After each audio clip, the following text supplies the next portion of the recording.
ये कहानी है उस इंसान की जिसने दुनिया के सामने एक ऐसा उदाहरण रखा जिसे सुनकर कोई भी हैरान हो सकता है। हम अक्सर काम न करने के लिए किसी न किसी बहाने की तलाश करते रहते हैं। इसी कारण हम हमेशा पीछे रह जाते हैं।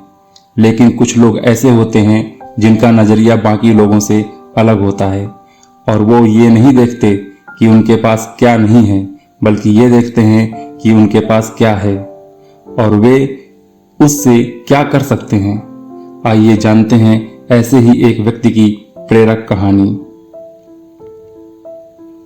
एक बार की बात है, अमेरिका में एक व्यक्ति जो कम पढ़ा लिखा था नौकरी के लिए एक दफ्तर में गया।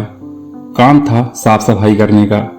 इंटरव्यू के बाद उसे एक दो काम करने के लिए कहा गया। लड़का गरीब था और उसे नौकरी की जरूरत भी थी, तो उसने बड़ी ही लगन से वो काम किया। काम देखने के बाद मालिक ने कहा, शाबाश, मुझे तुम्हारा काम बहुत पसंद आया, मैं तुम्हें यह नौकरी देता हूं। तुम अपनी ईमेल आईडी मुझे दो, मैं तुम्हें अपॉइंटमेंट लेटर भेज दूंगा। लेकिन सर, मैंने तो ईमेल आईडी बनाई नहीं, लड़के ने जवाब दिया। क्यों? आजकल तो सब ईमेल आईडी बनाकर रखते हैं, इसके बिना तो काम ही नहीं चलता है, ऐसा उस इंटरव्यू लेने वाले ने कहा। सर, मैं तो काफी गरीब परिवार से आता हूं और कंप्यूटर चला सकने की मेरी औकात नहीं है, कृपया मुझे इस नौकरी पर रख लीजिए। देखो, मैं मानता हूं कि तुम इस नौकरी के काबिल हो, लेकिन हम ज्वाइनिंग ईमेल से ही करवाते हैं, इसलिए तुम जा सकते हो। मैनेजर ने लड़के से यह बात कही। इतना सुनकर लड़का निराश होकर वहां से निकल गया। रास्ते में चलते चलते उसने देखा कि एक औरत सब्जी वाले से टमाटर के बारे में पूछ रही थी और उसके पास टमाटर नहीं थे। औरत बूढ़ी थी और बाजार नहीं जा सकती थी। तभी उसे एक ख्याल आया। उसने अपनी जेब में हाथ डाला तो उसने देखा कि उसके पास $10 बचे हुए हैं। वह तुरंत बाजार गया और $10 के टमाटर ले आया। उसने वो टमाटर उस बूढ़ी औरत को बेच दिए।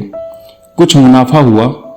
ऐसा देखकर वह दोबारा बाजार गया और कुछ टमाटर और ले आया।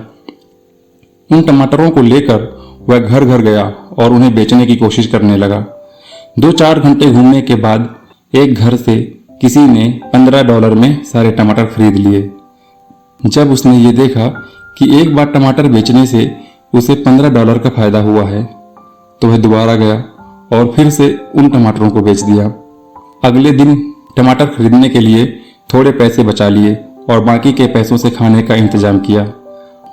अगले दिन और उस दिन के बाद कुछ और दिनों तक वह इसी तरह टमाटर बेचता रहा।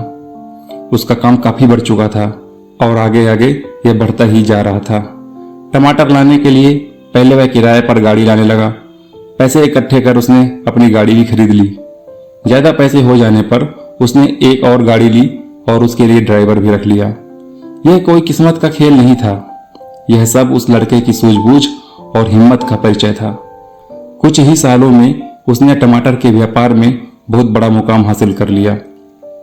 अब वह एक संपन्न व्यक्ति बन चुका था। थोड़े ही दिनों में उसकी शादी भी हो गई। शादी के कुछ वर्षों के बाद उसके घर में बच्चों की किलकारियां गूंजने लगीं। अब उसे किसी भी चीज की परेशानी नहीं रहती थी। सब चीजों में जब वह बेफिक्र हो गया तो उसने सोचा कि अब उसे अपना बीमा करवा लेना चाहिए। इससे यदि उसे कुछ हो भी गया तो भविष्य में उसके परिवार वालों को आर्थिक तौर पर कोई परेशानी न हो। बीमा करवाने के लिए उसने बीमा एजेंट को फोन किया। अगले दिन बीमा एजेंट उस व्यक्ति के पास आया। फॉर्म भरते समय सब कुछ भरने के बाद एक कॉलम खाली रह गया। यह कॉलम था ईमेल आईडी का। उस एजेंट ने पूछा, सर, आपकी ईमेल आईडी क्या है? उस व्यक्ति ने जवाब दिया, सॉरी, मेरी कोई ईमेल आईडी नहीं है। एजेंट को लगा कि वो मजाक कर रहा है। सर, क्या मजाक कर रहे हैं आप? नहीं, मैंने कोई मजाक नहीं किया, सचमुच में मेरी कोई ईमेल आईडी नहीं है, व्यक्ति ने जवाब दिया। सर, आपको पता है, अगर आपने ईमेल आईडी का उपयोग किया होता तो आज आपका व्यापार कितना और आगे बढ़ गया होता। आपको पता है आज आप क्या होते? बीमा एजेंट ने व्यक्ति से कहा, एक कंपनी में मामूली सफाई वाला, और क्या, व्यक्ति ने जवाब दिया। इस उत्तर से वो एजेंट स्तब्ध रह गया। उसे कुछ समझ नहीं आया। तब उस व्यक्ति ने उसे अपनी सारी कहानी सुनाई। जिसे सुनकर एजेंट को एहसास हुआ कि इंसान के अंदर इच्छा हो तो वो कुछ भी हासिल कर सकता है और इसके लिए जरूरी नहीं है कि उसके पास सभी साधन मौजूद हों। दोस्तों, ऐसी ही परिस्थितियां हमारे जीवन में कई बार आती हैं। तब हमें लगता है कि काश अगर ये चीज हमारे पास होती तो आज हम कहीं और होते, लेकिन ऐसा कुछ नहीं होता। हमें अपना नजरिया बदलने की जरूरत है। हो सकता है वो चीज भगवान ने हमें इसलिए ना दी हो कि हम उससे ज्यादा प्राप्त करने के काबिल हों, परंतु हम ज्यादा पाने का प्रयास न करके मौके तलाशते रहते हैं जो हमें आगे बढ़ा सकें।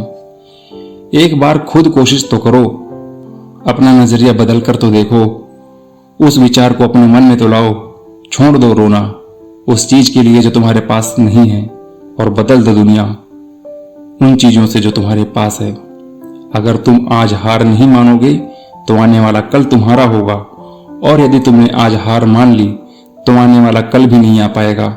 हालातों को दोष देना छोड़ दीजिए, कदम बढ़ाइए, कदम बढ़ाइए, कदम बढ़ाइए।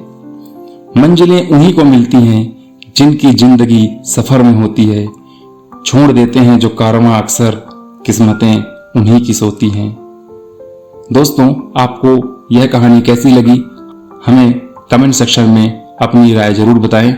ऐसी ही और भी प्रेरकदायक और रोचक कहानियों के लिए हमारे चैनल को सब्सक्राइब करें, और यह कहानी आपको पसंद आई हो तो अपने दोस्तों मित्रों के साथ में इस कहानी को शेयर करें। धन्यवाद।